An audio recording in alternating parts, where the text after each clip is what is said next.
Good evening student, स्वागत है आपका मेरे चैनल पे। तो बेटा अभी हम जो सॉल्व कर रहे हैं वो कर रहे हैं क्लास 9th के चैप्टर जो हमारा कोऑर्डिनेटर है हम उसको सॉल्व कर रहे हैं। और ये एक्सरसाइज 8.1 का फर्स्ट क्वेश्चन है। देखिए आपका क्वेश्चन क्या बोल रहा है, if the diagonals of the parallelogram are equal.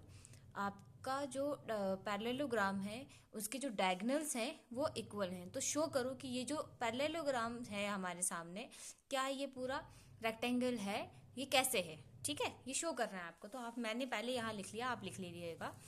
जैसे कि हमें पता है कि जो एक रेक्टेंगल है, जो रेक्टेंगल हम कहेंगे वो पैरेललोग्राम होता है। क्यों? क्योंकि इसकी आपस की दोनों साइडें, जैसे कि अगर हम देखें यहाँ पर तो एक इस तरह से, इस तरह से, इस तरह से, ये आपकी दोनों बराबर ही है।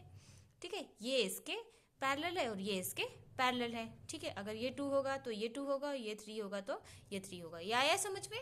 चलो, इस तरह से ये रेक्टेंगल भी कहलाता है पैरेललोग्राम। ठीक है, चल तो हमारे सामने ये जो डायग्राम है ए बी सी डी एक पैरेललोग्राम बन जाती है। ठीक है, और साथ ही इनके जो एंगल्स बनते हैं ये 90 डिग्री कहलाते हैं।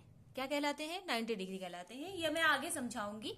आइए हम आगे कंटिन्यू करते हैं। अब हमारे पास क्या है कि ये जो डायग्राम है इसमें आपको जरूरत पड़ेगी पुराने चैप्टर्स की। जो हमने 7 चैप्टर किया ना ट्राइंगल्स, उसकी नीड इसमें पड़ेगी। तो आपको 7 चैप्टर आना होगा।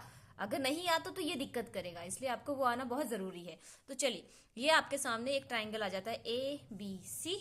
ठीक है ना, ये आपने ये वाला ट्राइंगल ले लिया।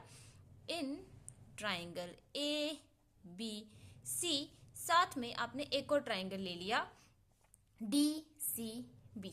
ठीक है, and triangle D C B. चाहे तो आप इसका ये भी ले सकते थे, लेकिन हमें पैरेलल चाहिए तो मैंने इजी करने के लिए दोनों को पैरेलल ले लिया। आप ये पैरेलल भी ले सकते हो, ये ले लिया मैंने, ये दोनों पैरेलल लाइनें ले ली हैं। दैट्स वाई फिर साथ में हो जाएगा।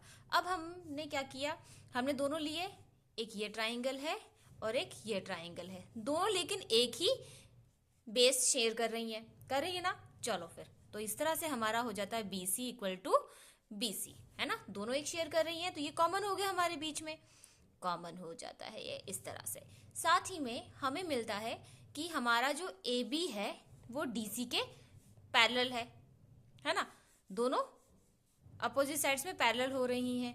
चलो तो हमें कर देते हैं, हम ए बी क्या है, डी सी के पैरेलल है। आप लिख सकते हो यहाँ पे because opposite sides of parallelogram, क्योंकि अपोजिट साइड्स क्या होती हैं, बराबर होती हैं। तो हमने A B equal to D C कर दिया। ठीक है, अब आई समझ में।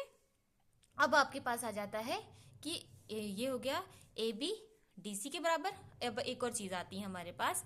अब हमें क्या बोला है कि जो ए सी है वो बी डी के बराबर है। क्यों है? क्योंकि बेटा डायगोनल्स जो होते हैं वो भी तो बराबर ही कहलाते हैं ना, अगर ध्यान हो तो आपको। ठीक है, तो हम उस तरह से करेंगे, ए सी जो है वो बी डी के बराबर है। ठीक है, अब भाई समझ में। और यहाँ पर दिया भी है कि डायगोनल जो पैरेललोग्राम है वो इक्वल है। ठीक है, दिया है ना यहाँ पे, इसलिए ए सी जो है वो बी डी के बराबर है। तो हमने यहाँ लिख दिया यहाँ पर कि हमको ये गिवन था। क्या था? गिवन था। अब ये भी साइड है, देखो बी सी भी साइड है ना, बी सी भी साइड है, ए बी डी सी भी साइड है, और ए सी बी डी भी साइड है। साइडें हो गई ना इनकी। तो अब हम करेंगे इसका, ये ए सी इस ट्राइंगल का था, बी डी इस ट्राइंगल का था, डी सी बी का। तो इस तरह से आपका जो ये एंगल ट्राइंगल है वो हो जाता है आपका ट्राइंगल, यहाँ नीचे लिख देते हैं, triangle A B C congruent हो जाता है आपका डी सी बी। इस तरह से आपको कौन से रूल से? बाय साइड साइड रूल से। ठीक है, अब हम आगे आते हैं। देखो यहां तक आपका समझ में आया, ये तो आपका ट्राइंगल्स थे तो मैच कर रहा होगा। ठीक है, अब हम करेंगे यहां पर कि नाउ ए बी क्या हो जाता है हमारा सी डी के, और ए बी पैरेलल हो जाती है सी डी के। हाँ, ए बी पैरेलल हो जाती है आपके सी डी के। कैसे होती है? ए बी पैरेलल हो रही है सी डी के, क्यों? क्योंकि जो देखो जरा यहाँ पर, क्योंकि जो बी सी है वो दोनों लाइनों को काट रही है, तो यानी transverse. B C is a transversal line. ठीक है, हो गया, BC is a transversal line. ठीक है, नहीं समझ में आया, देखो जरा, ये और ये लाइन है, अगर कोई भी लाइन इनको इस तरह से काटेगी, कट रही है ना, ये तो जा रही है ना गुजर के इनसे, तो ये ट्रांसवर्सल बन जाती कि ये दोनों बराबर लाइनों को बीच में से कोई अगर काट रही है तो वो ट्रांसवर्सल है। इस तरह से ये आपका AB और CD जो है इक्वल हो जाते हैं। अब आप क्या करोगे, आपका जो ये एंगल है वो इस एंगल के बराबर हो जाता है, ये एंगल इस एंगल के बराबर हो जाता है। तो यहाँ पर भी ये सीधी लाइन जा रही है, तो आपका क्या बना, 90 डिग्री। जो एंगल B है वो किसके एंगल हो जाता है, एंगल C के। अब आई समझ में, गुड।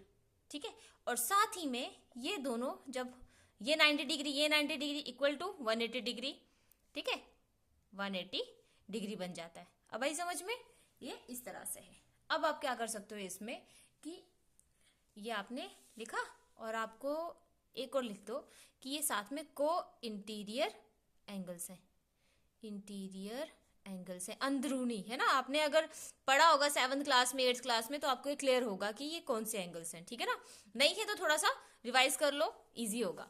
ठीक है, तो ये को इंटीरियर एंगल्स हो जाते हैं आपके। साथ ही में अब हम क्या करेंगे, ये आपका हुआ, अब हमें क्या करना है कि ये तो हो गए, अब हम इसको कर सकते हैं देन एंगल B जो है, ठीक है, हमने एंगल, मैं इसकी जगह ये वाला एंगल C की जगह एंगल B वापस लिख सकती हूँ क्योंकि बराबर है। ठीक है, 180 डिग्री। अब आप क्या करोगे, यहां पे लिख सकते हो आप, because substitute the value of angle B equal to angle C। ठीक है, substitute the value of angle B equal to angle C, that's why आपने एंगल B लिख दिया।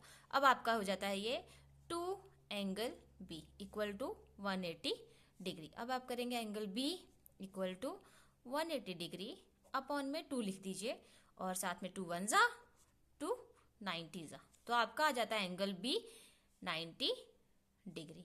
हो गया इस तरह से। Hence we proved that ABCD is a rectangle. ठीक है, एंगल B हमने क्या क्वेश्चन में क्या बोला था, शो करना है कि वो रेक्टेंगल है या नहीं। रेक्टेंगल तभी होगा अगर एंगल उसका एक 90 डिग्री होगा, हमने प्रूव कर दिया।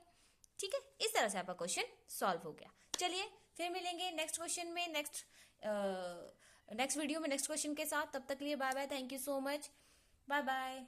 और हाँ, अगर वीडियो पसंद आया तो प्लीज चैनल को सब्सक्राइब जरूर करना। ओके, मैं वेट करूंगी। और best of the lux of the